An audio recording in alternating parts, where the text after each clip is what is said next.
Nama saya Anggiriski Anugrah, NPM 1740102107. Baiklah, di sini saya akan menjelaskan materi tentang jasa-jasa pelabuhan perikanan.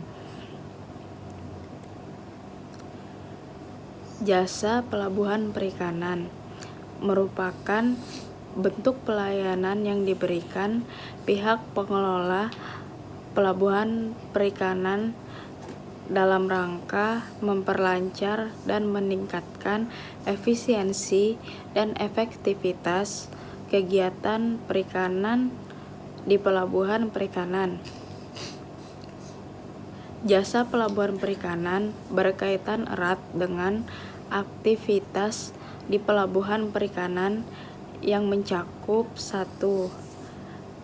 Pendaratan dan pembongkaran. Salah satu perbedaan pelabuhan perikanan dengan pelabuhan-pelabuhan lainnya adalah kekhususan komoditas yang didaratkan. Oleh karena itu, sarana dan prasarana yang disediakan disesuaikan dengan komoditi tersebut. Tujuan kapal ikan melakukan kunjungan ke pelabuhan perikanan dapat dibedakan menjadi 3, yaitu untuk melakukan pembongkaran hasil tangkapan, melakukan pengisian bahan perbekalan, dan melakukan perbaikan kapal. 2. Aktivitas pengelolaan. Produk perikanan merupakan salah satu produk yang cepat mengalami penurunan mutu.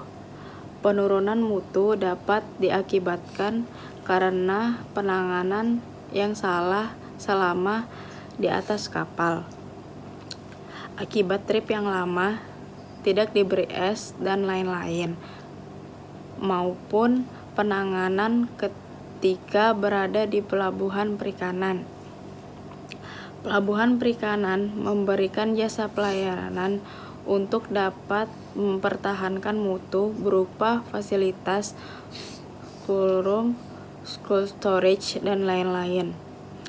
Pelabuhan perikanan juga menyediakan fasilitas kawasan industri yang memungkinkan pihak swasta mengembangkan usaha pengolahan maupun usaha-usaha yang berbasiskan perikanan lainnya.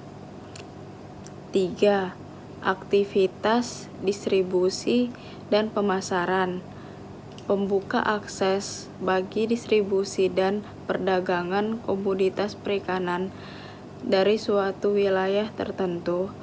Peran ini semakin terlihat terutama pada daerah-daerah yang belum berkembang, yang dicirikan dengan kondisi infrastruktur transportasi yang minim. Menciptakan mekanisme pasar yang memungkinkan semua pihak, yaitu nelayan sebagai penjual ikan dan bakul sebagai pembeli ikan, mendapatkan harga yang layak. Mekanisme ini memungkinkan karena perdagangan ikan di pelabuhan ikan dilakukan dengan sistem lelang. Pelayanan yang diberikan pelabuhan pada aktivitas distribusi dan pemasaran ini diantaranya adalah penyediaan tempat pelelangan ikan, tempat parkir, dan lain-lain. Aktivitas perbekalan. Aktivitas ekonomi lain adalah penyediaan kebutuhan melaut, bahan bakar minyak, es, air tawar, bahan makanan, dan lain-lain. Ini berkaitan dengan kelancaran operasi penangkapan ikan dan penanganan mutu ikan hasil tangkapan, baik selama operasi penangkapan, penanganan ikan di TPI maupun saat pendistribusiannya. 5. Aktivitas perbaikan. Aktivitas perbaikan ditunjukkan untuk mempertahankan kondisi kapal supaya tetap dapat melakukan operasi penangkapan ikan. Jasa pelabuhan untuk aktivitas perbaikan ini diantaranya penyediaan stipway dan bengkel. Baik, di sini saya akan menjelaskan bagian imbalan jasa pemakaian fasilitas, di mana 1. Jasa tambatan labu. Tambatan A. Kapal dikatakan bertambat apabila bersandar atau mengikatkan tali di tempat tertentu untuk melakukan kegiatan bongkar hasil tangkapan. B. Waktu tambat dihitung selama kapal membongkar hasil tangkapan di dermaga atau di tempat tambat yang lain. Kemudian C. Uang tambat adalah imbalan jasa bagi kapal yang bersandar di tempat-tempat yang dihitung berdasarkan etmal, atau 1 etmal sama dengan 24 jam.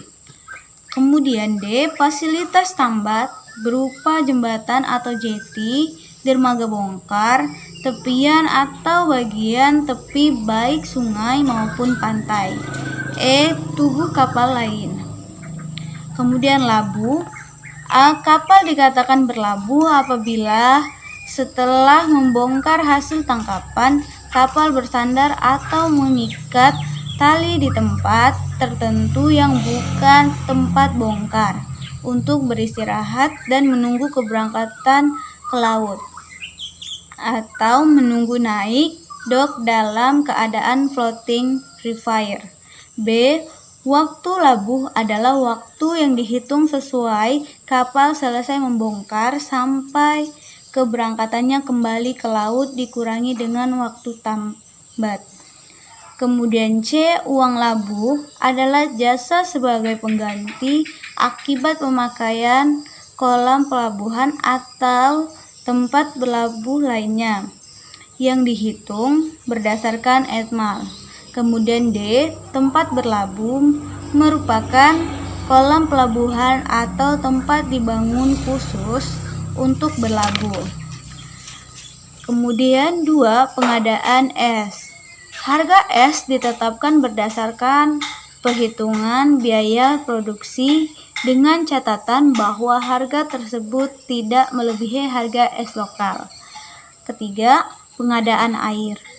Yang pertama, pengadaan air tawar diperuntukkan untuk memenuhi kebutuhan kapal, pencucian ikan, pengelolaan hasil gudang ikan, warung, fasilitas umum, dan lain-lain. Kemudian, sumber air tawar adalah sumur bor dan PAM. Kemudian, perhitungan tarif didasarkan pada biaya pengusaha air tersebut. Kemudian, ada batas waktu maksimum untuk setiap komoditi. Penyewa tidak sanggup lagi memenuhi kewajiban membayar sewa sesuai dengan batas waktu penyimpanan yang telah disepakati.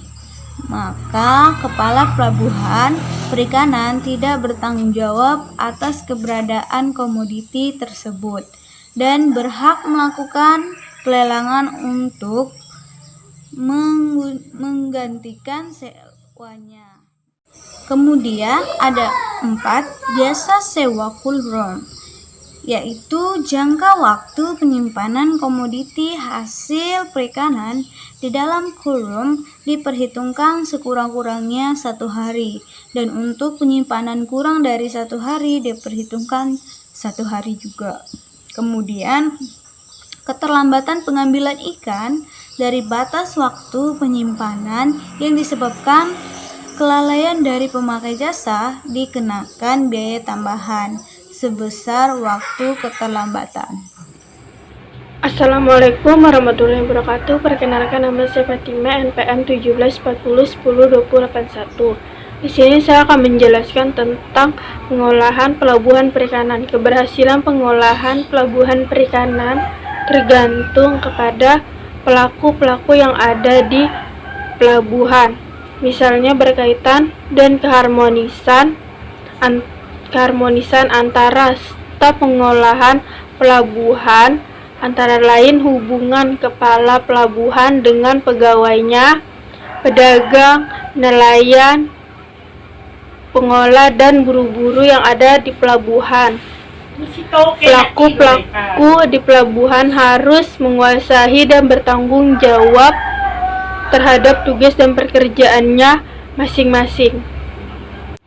Selanjutnya yaitu terdapat 3 kelompok kegiatan utama yang berkaitan dengan pengolahan pelabuhan. Yang pertama yaitu pengolahan infrastruktur semua fasilitas penunjang, antara lain yaitu investasi pelabuhan, penyusutan anggaran pajak, perencanaan pembangunan, perbaikan dan pemeliharaan fasilitasnya seperti alur pelayaran dan jalan-jalan menuju pelabuhan. Yang kedua yaitu adanya kontak antara penjual dan pemakai jasa atau klien terhadap kapal dan barang komoditi perikanan serta pemeliharaannya. Kontak ini secara eksplisit dapat berupa kegiatan-kegiatan di pelabuhan. Yang ketiga yaitu peraturan-peraturan, antara lain peraturan internasional maupun peraturan-peraturan lokal, internasional maupun nasional dalam bentuk sirkulasi maritim, peraturan dalam hak perhitungan statistik, pencatatan keluar masuknya kapal, pencatatan dan pemeliharaan kesehatan awak kapal. Selanjutnya yaitu pengolahan pelabuhan perikanan dapat dilakukan yaitu sebagai berikut. Yang pertama, pengolahan dan pengusahaan oleh BUMN yang berbentuk sebagai perum. Pada prinsip kedua bentuk perusahaan ini, usahanya bersifat melayani kepentingan secara umum, bergerak di bidang jasa-jasa yang sekaligus mencari keberuntungan. Kedua yaitu pengolahan pelabuhan perikanan oleh pemerintah pusat dalam bentuk UPT. Pengolahan pelabuhan perikanan dalam bentuk UPT ini merupakan bentuk paling tepat mengikat kepada hal-hal sebagai berikut. Assalamualaikum warahmatullahi wabarakatuh. Perkenalkan, nama saya Rizka Darmawanti, NPM 1740102082. Di sini saya akan menjelaskan tentang pengolahan pelabuhan perikanan. Saya akan menjelaskan tentang fungsi pelabuhan perikanan sebagai pengembangan ekonomi perikanan, baik dalam skala nasional maupun regional. Pusat pengembangan industri yang menunjang usaha perikanan, baik hulu maupun hilir. Pusat kegiatan pembinaan masyarakat nelayan. Pelabuhan perikanan merupakan public utility yang menyangkut kepentingan serta hajat hidup masyarakat perikanan. Kemudahan bagi nelayan untuk memperoleh pelayanan guna memperlancar proses produksi, pengolahan, serta pemasaran hasil, sehingga tercipta suatu iklim usaha yang mendorong gairah nelayan untuk lebih mengembangkan usahanya. Basis operasional kegiatan pelabuhan perikanan tidak tergantung pada batas wilayah administrasi pemerintah daerah, sehingga tercipta interrelasi antara daerah produsen dengan daerah pemasaran yang tidak dibatasi oleh wilayah administratif suatu daerah. Pembagian kewenangan berdasarkan penggolongan pelabuhan masih berpegang pada ketentuan bahwa PPI merupakan kewenangan Pemda, sedangkan pelabuhan perikanan baik Nusantara, samudra maupun pantai merupakan kewenangan pemerintahan pusat. Pelabuhan perikanan dikatakan berhasil apabila yang pertama yaitu memberikan keuntungan baik bagi pengolahan pelabuhan itu sendiri maupun bagi pemiliknya. Yang kedua, proses pembongkaran hasil tangkap dapat dilakukan secara cepat. Yang ketiga, fleksibel dalam pengembangan teknologi. Yang keempat, perkembangan pelabuhan tanpa merusak lingkungan sekitar. Dan yang kelima, organisasi serta pelaku-pelaku yang bekerja secara aktif dan terorganisasi dengan baik dalam melaksanakan kegiatannya.